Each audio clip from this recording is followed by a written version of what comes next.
What's up, Breakthrough Success listeners? Mark Burry, the podcasting coach here, helping people launch, grow, and monetize their podcast. And digital marketing is the top way of getting exposure for your content, getting exposure for your business, sales, clients, all this really awesome stuff.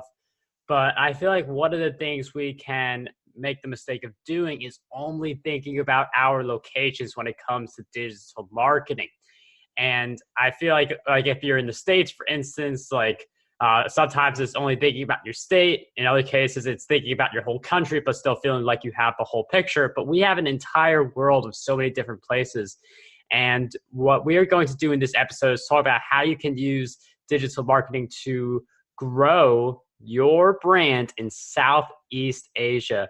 We have a special guest who joins us today. She is the VP of VaynerMedia Singapore, where she is responsible for building the VaynerMedia brand in Asia and shaping marketing strategy for a portfolio of APAC and global clients. She previously led global media operations for VaynerMedia, charged with developing efficient processes and strategies for VaynerMedia's most strategic global clients across social, programmatic, search, analytics, influencers, and other mediums.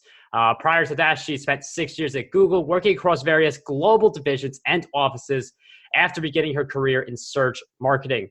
Our guest today has a passion for data-driven thinking, travel, and literature. So she is none other than Avery Akkineni. Avery, welcome to the show. Thank you so much for having me. I'm thrilled to be here. Avery, I'm so happy to have you on Breakthrough Success. And I mean, it's really impressive, like all the different places you've worked for. And I think digital marketing, it is such a, people know it's hot. People know that it's a great way to expand, but I don't think people think about it. Like if you're in America or like somewhere else in Europe or wherever, you may not be thinking of Southeast Asia or vice versa. So I feel like if you think internationally, you could really expand. So what if you could share with us how you got started with VaynerMedia and the Southeast Asia scene? Yeah. So I got started with VaynerMedia by an introduction that was made between myself and the Vayner team about 4 years ago when I was working at Google. When I worked at Google, I worked with a number of different agency partners, both local agencies, regional, and then also global. And I was incredibly impressed with the caliber of talent at VaynerMedia and the excitement and energy they seem to bring to work each day. I was, as I mentioned, got to know a ton of different folks on the Vayner side and really enjoyed sort of their vibe. And most importantly, I really enjoyed the work that they were doing. So I was fortunate enough to join forces with Vayner in early 2018, where I took over our global media operations team. And from there, Vayner, Gary Vaynerchuk, who's our CEO, long had ambitions around opening an office in Asia. And I think he initially started talking about it in 2017. In 2018, we really started to vet it out, think about what this would look like, think about first potential clients, think about where the office would be. All of that sort of logistical stuff started happening. And had the opportunity to go to Singapore and sort of help with some of those logistics. When I was there, I realized the incredible opportunity that Southeast Asia presents for VaynerMedia. For many of our marketing clients, Asia is their biggest growth market, and it's certainly like the most populous region on earth.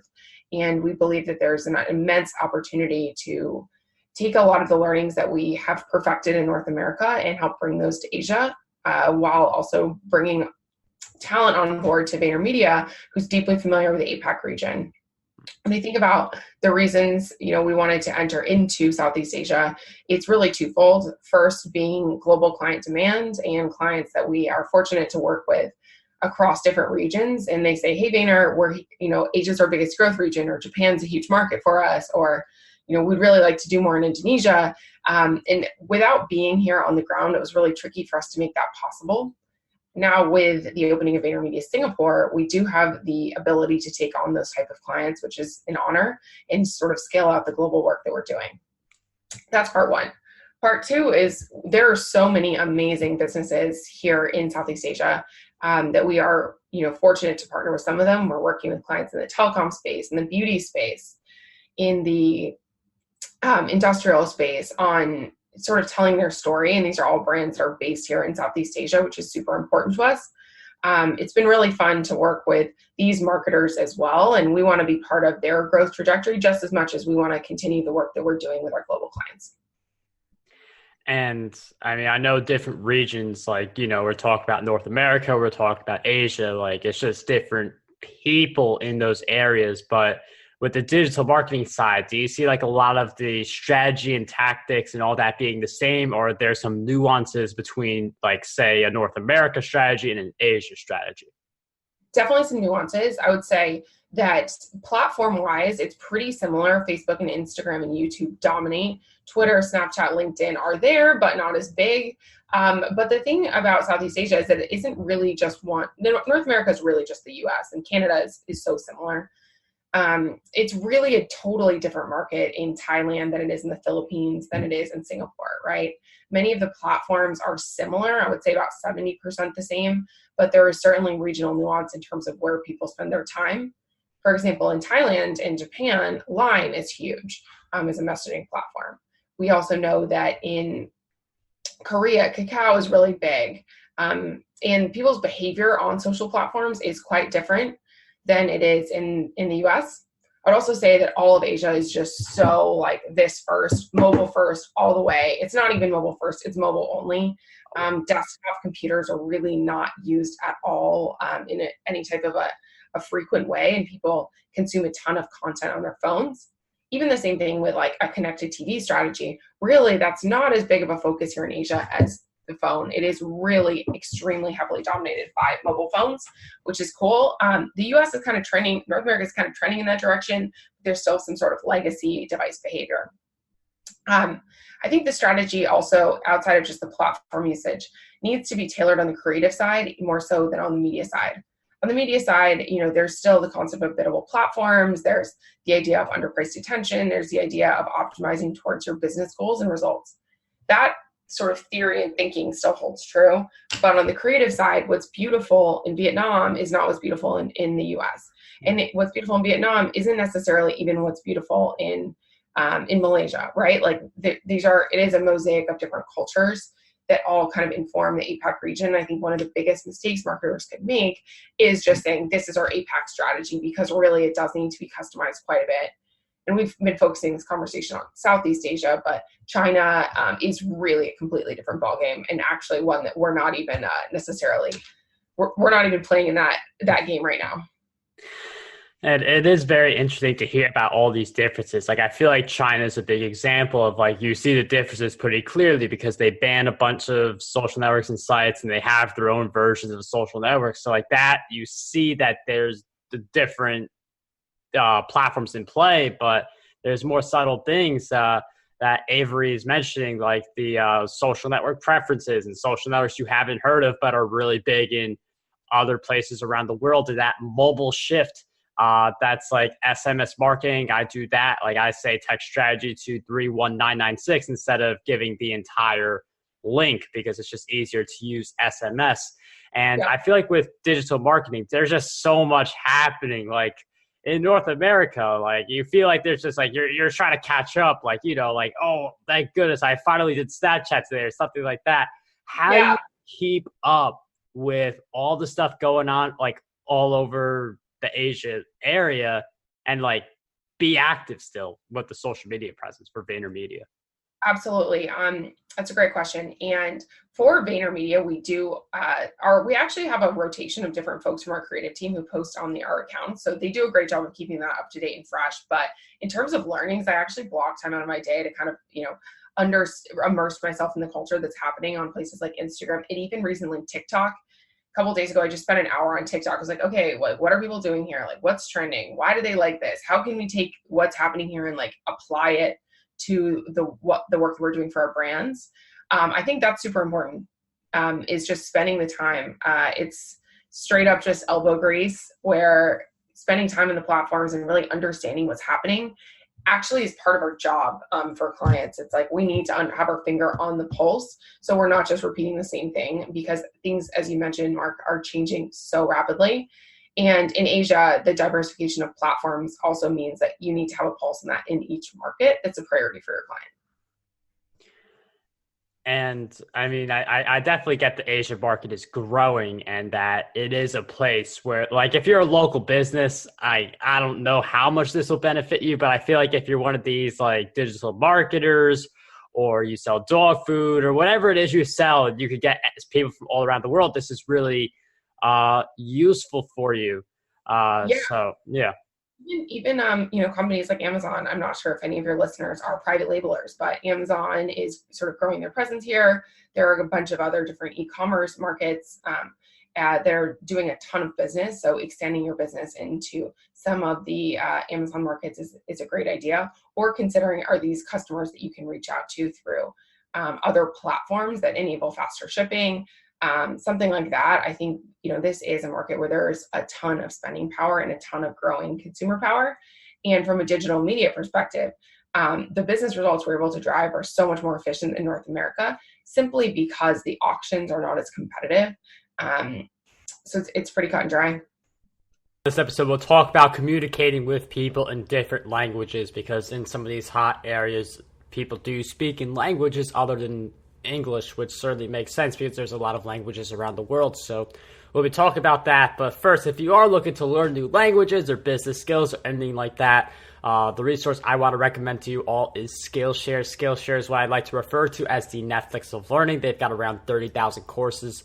I have about 30 courses on Skillshare, a course on my own on Skillshare. It's a really great resource. So what they're doing for Breakthrough Success listeners is they're giving you 2 free months of Skillshare. So if you go to Skillshare.com/breakthrough, you'll be able to pick up your 2 free months, be able to go through all these like really awesome courses that are created by a bunch of really awesome instructors. And Skillshare, like, there's constantly new stuff getting added to it each day. So if you want your 2 free months of that, definitely go to Skillshare.com/breakthrough and join me there.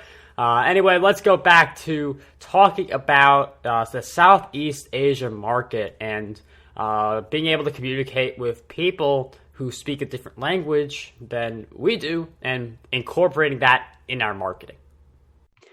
And one of the things I was thinking about is like the way you communicate with people in Southeast Asia, because I'm from the US, I'm a New Yorker, so like there's the context on me. So like the way I'm talking right now is fine, like for someone in New York, but when you go to like a place where you have to speak a different language, like how do you communicate with people that way? Like, are the Instagram posts like still in English, or is there like some custom like account where like Gary V's like doing like a different language posts? Yeah, so Gary's actually, there are different Gary V's in different languages. The team Gary does a great job of translating that all, because yes, he does make them for each different language. That's Gary's strategy. For our brands, it's very common they have local handles. For example, if in the priority markets, so if the priority market is China, Japan, US, Korea, whatever, they will have different handles for each of those. And it really depends on how the brand also positions themselves in their products. Like, is their website only in English, or do they have multiple different websites? Things like that are all kind of considerations that need to be taken into account, because, obviously with the ads, we adjust the copy to be the appropriate language.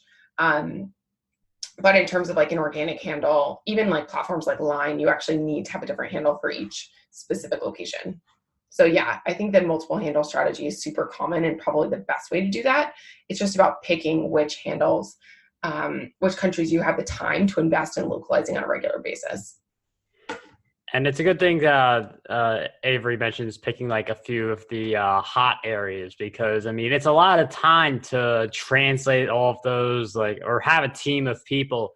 But I don't know if everyone listening is ready to hire someone or hire a bunch of people to hit on all of these markets. So for someone who maybe they just speak one language and they're just in like one continent, like North America right now, what's your advice for that person to gradually start expanding into these other markets?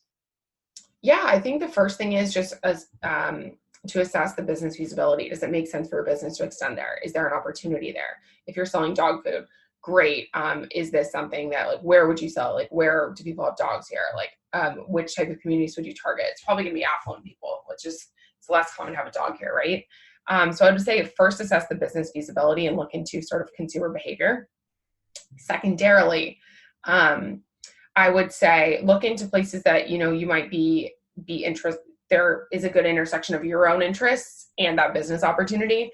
For example, if, you are a person who speaks Bahasa, right? Indonesia might make a lot of sense for you, for a place to tap into that expertise. However, if you're English only, maybe you go places like India where English is very common. You go places like Singapore where English is a national language. So kind of look into the business opportunity and also the side of things of like where you're interested or you may have talents. Yeah, and that is fascinating. Like some of the places, like they do speak English. So like even if you feel like if you're in like a place that like you feel like it's only English in that area, and then you look at like other continents, you'd think they all speak different languages. There are still some that speak English, and I'm sure like if you're Spanish or you're French or any language, you could definitely find some different pockets where like your language, like it's still in those areas. One of the things that I do find fascinating, I see a lot more people like speaking in Singapore. Like I've seen Grant Cardone, like he does a ton of videos of him speaking in Singapore, but like from an online advertising standpoint, like is there like a big difference you're seeing in like cost per conversion, like between like someone from North America or someone from Singapore or something like that? Or like, do you do the online ads? Is that a question I could ask? Yeah, for sure. Cost per conversion tends to be a lot cheaper here. That's because, primarily on digital platforms, they're biddable and it's all based on an auction system. So I think there are fewer advertisers in the auction, and secondarily, they're bidding lower. The flip side of that is cost per conversion is lower, but also average order value is also lower. Consumers here don't have the same spending power for the most part as like the average North American. So that's a difference that we definitely see. Pricing is lower here. Everything from sort of pricing of talent that we'd be recruiting to pricing of buying your lunch. Singapore's quite expensive, but in some of these other markets, if you're a New Yorker, you'd think it's a bargain to be in Thailand for a day in terms of pricing. And I think that that's reflected in average order value. The cost per acquisition though, or cost per download or something like that, those more standard metrics, much cheaper here in Southeast Asia. Oh, that's interesting because I remember Netflix is, I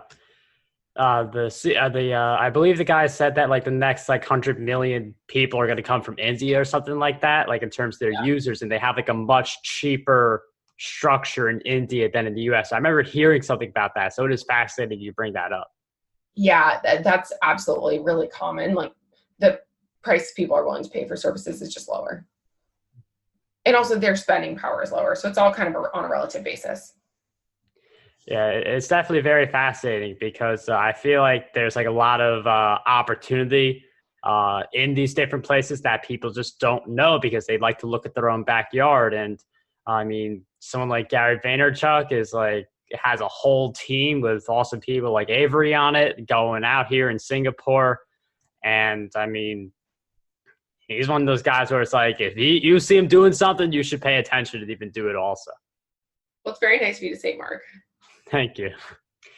So I'm wondering if you can share with us, because I know we've talked about a lot about digital marketing, but I mean, for someone to like be in VaynerMedia, be in Google before that, what would you say are some of the habits and things that you've been doing on a consistent basis that helped you get to where you are? Yeah. So number one is read. I love reading. I was an English major in university, and I read all the time. I just like read about things. It's like, okay, great. What's happening with TikTok? What's happening with Netflix? Like what's happening with these companies? Just reading the news and paying attention to what's happening, I think has been a major advantage for me. So I read for quite a bit of time every day. I also would definitely recommend sticking to a schedule. The way I operate is pretty scheduled. I'll like kind of block things off, things I need to get done, try and be organized about, moving forward with all the different projects we have going on. And then the last habit I would say is important is to keep in touch with people. It's a small industry. And actually, I recently had dinner with a woman who I worked with at Google 7 years ago. So keep in touch with those people who you cross in your career because you're going to catch them again. Karma is super important, and staying on great terms with people is only going to help as your career grows, because ultimately it's a small world. Wow. Those are some really great ones. I mean, the learning, that's why I host this show. If you listen to each of the episodes, you're going to learn more. I learn a lot by interviewing people like Avery. And that idea where, like, I love relationships too. Like, I make it a point to reach out to people in my community who I haven't reached out to for a while, or who are just in there and I just want to learn more about them. So definitely really great tips. For people who are wondering, where can we find you, see your progress, see all the stuff you're working on, where are some good places for us to go? Yeah, LinkedIn, I'm Avery Akkineni, so please follow me and connect with me. Would love to connect with your audience, Mark. I would also say, if you're ever in the Singapore area, hit up singapore@vaynermedia.com. We'd love to have you in the office, looking for kind of new partnerships here as we launch in region. And then I'm also on, Instagram, Twitter, and all the others, still under the name Avery Akkineni. So I hope to have the opportunity to connect with some of your community as well. Avery, thank you so much for sharing all those resources with us. We'll throw all those in the show notes along with my link, markberry.com/strategy, for anyone who wants to schedule a free call to see how we can work together to grow your business. But Avery, really awesome stuff. I think Southeast Asia is such a great opportunity. It seems like you're crushing it. So thank you so much for coming on Breakthrough Success. Thank you so much. I really enjoyed this, and I hope you have a wonderful rest of your evening.